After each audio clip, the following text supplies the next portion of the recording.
In today's video, I'm going to teach you how to build a community on Slack. The first thing you want to do is set up the workspace strategy and the basic rules. Open Slack in your desktop browser or desktop app, then go to the workspace creation area and create a dedicated community workspace. This gives your group a clear home from day one.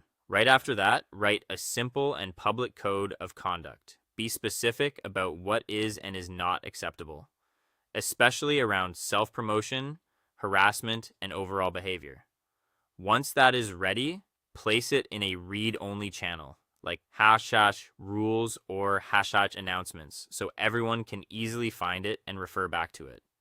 Next, organize your engagement and interest channels. This is really important because without structure, a Slack community can become noisy and confusing very quickly.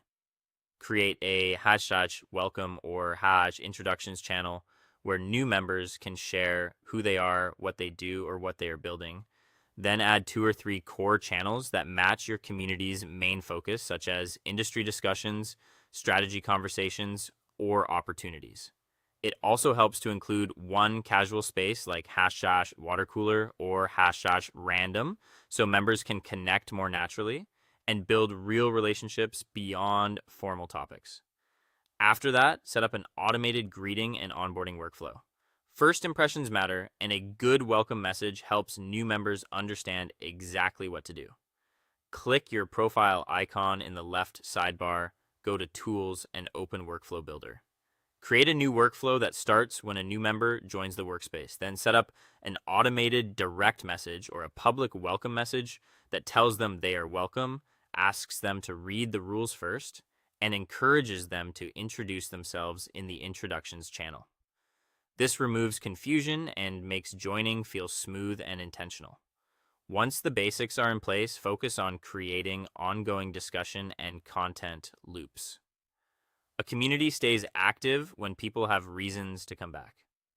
Pin a shared spreadsheet where members can optionally connect through professional profiles or project links to encourage collaboration.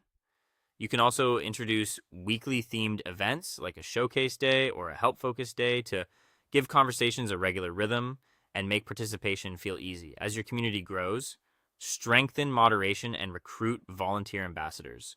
Install moderation apps from the Slack app directory, such as tools that block inappropriate content or scan for flagged keywords. Then pay attention to your most active and helpful members. Invite them into a private channel, like how I'd mod team, and give them moderator responsibilities so they can help support the space. Finally, review your analytics regularly. Open your workspace menu and select Analytics. Look at active member numbers, posting behavior, and channel growth. Use that information to improve event timing, remove inactive channels, and create new ones based on what your members actually want. That is how you keep your Slack community healthy, useful, and growing over time. That is all. Thank you for watching, and I'll see you in the next one.